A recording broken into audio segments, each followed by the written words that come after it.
കടത്തുവള്ളത്തിന്റെ സേവനമില്ലാതായതോടെ പ്രതിസന്ധിയിലായി ഒരു നാടും നാട്ടുകാരും.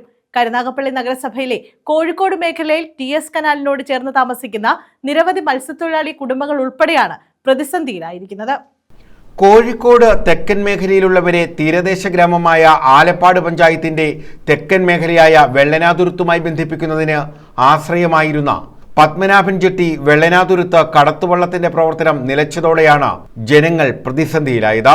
വർഷങ്ങൾക്ക് മുമ്പ് പൊതുമേഖലാ സ്ഥാപനമായ IRE മണൽ ഖനനത്തിനായി വെള്ളനാതുരുത്ത് പൊന്മന ഭാഗങ്ങളിൽ നിന്നും മാറ്റിപ്പാർപ്പിച്ചവർ താമസിക്കുന്ന IRE സെറ്റിൽമെന്റ് കോളനി ഇവിടെയാണ്. 45ഓളം കുടുംബങ്ങൾക്ക് 5 സെന്റ് വീതം നൽകിയാണ് ഇവരെ പുനരധിവസിപ്പിച്ചത്. ഇവർക്ക് മത്സ്യബന്ധനത്തിന് പോകുന്നതിനും ബന്ധുവീടുകളിലേക്കും സ്വന്തം ഗ്രാമത്തിലേക്കും ക്ഷേത്രത്തിലേക്കും മറ്റും പോകുന്നതിനായി IREയുടെ സഹായത്തോടു കൂടിയാണ് വർഷങ്ങളായി കടത്തുവള്ളം സ്ഥാപിച്ചത്. ഒരു മാസം കൊണ്ട് ഇവിടെ പൂർണ്ണമായിട്ട് ഇവിടെ വെള്ളനാതുരുത്ത് നമ്മൾ അവിടെ ഉള്ളവരാണ് ഞങ്ങളൊക്കെ. അവിടെ നിന്ന് നമ്മളെ ബന്ധിപ്പിക്കുന്ന ഒരേ ഒരു കാര്യം ഈ വള്ളമായിരുന്നു. ഇപ്പൊ ഈ 3 മാസമായിട്ട് ഒരു വള്ളവും ഇല്ല, ഒന്നുമില്ല. നമ്മളിപ്പോ അങ്ങോട്ട് ഇറങ്ങാൻ പോലും പറ്റുന്നില്ല. നമുക്ക് 3 മാസമായി 2 ഷിഫ്റ്റുകളിലായി രാജു, രണദേവ് എന്ന തൊഴിലാളികളാണ് വള്ളം പ്രവർത്തിപ്പിച്ചത്. 2 മാസമായി ഇവർക്ക് ശമ്പളം നൽകിയില്ല. ഇതോടെ കടത്തുവള്ളത്തിന്റെ പ്രവർത്തനം അവസാനിച്ചു. രാത്രികാലങ്ങളിലും മറ്റും മത്സ്യബന്ധനത്തിനും കുടുംബ വീടുകളിലേക്കും ബന്ധുവീടുകളിലേക്കും ഉൾപ്പെടെ പോകാനായി എത്തുന്ന തീരമേഖലയിലെ നിരവധി കുടുംബങ്ങളാണ് ഇതോടെ പ്രതിസന്ധിയിലായത്. IRE സെറ്റിൽമെന്റ് കോളനി കൂടാതെ സുനാമിയെ തുടർന്ന് പുനരധിവസിപ്പിക്കപ്പെട്ട നിരവധി ടൗൺഷിപ്പുകളും ഈ മേഖലയിലുണ്ട്. ഇവിടങ്ങളിൽ താമസിക്കുന്ന മത്സ്യത്തൊഴിലാളികൾക്കും വേഗത്തിൽ പടിഞ്ഞാറ് ഭാഗത്തേക്ക് തൊഴിലിനും മറ്റുമായി എത്തിച്ചേരുന്നത് ഈ കടത്തുവള്ളം ഉള്ളതിനാലായിരുന്നു.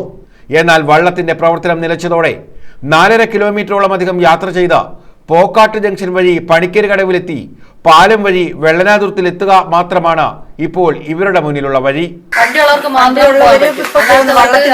ബുദ്ധിമുട്ടാണ്. അതുപോലെ വള്ളത്തിൽ പോകാൻ പറ്റുന്നില്ല.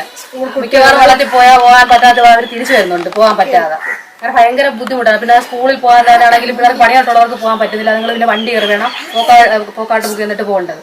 ഭയങ്കര ബുദ്ധിമുട്ടാണ്. അതിന്റെ വയസ്സെന്നവർക്കാണെങ്കിലും ഒന്ന് അമ്പലത്തിൽ പോകണമെങ്കിലോ അല്ലെ ഞങ്ങൾക്കാണെങ്കിലും ഒന്ന് അമ്പലത്തിൽ പോകണമെങ്കിലോ വണ്ടി വേണം നമുക്ക് പോകണമെങ്കിൽ. അങ്ങനെ ഭയങ്കര ബുദ്ധിമുട്ടുണ്ട്. ആരും ഇതിനെപ്പറ്റി ഒന്നും അന്വേഷിക്കുന്നുമില്ല, ഒന്നും ചെയ്യുന്നുമില്ല. ഞങ്ങൾ ഭയങ്കര ബുദ്ധിമുട്ടില്ല. അതിനെന്താണെന്ന് വെച്ചാൽ ഇത് കാണുന്നവരാണെങ്കിലും ഇതിന്റെ അധികാരികളാണെങ്കിലും എന്തെങ്കിലും ഒരു നടപടി ചെയ്യണം ഞങ്ങൾക്ക് വേണ്ടി.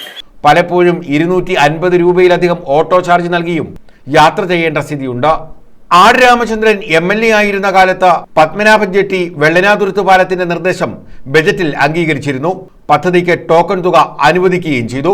മണ്ണ് പരിശോധന ഉൾപ്പെടെയുള്ള നടപടിക്രമങ്ങൾ പൂർത്തിയാക്കിയെങ്കിലും പദ്ധതി മുന്നോട്ട് കൊണ്ടുപോകാൻ കഴിഞ്ഞില്ല.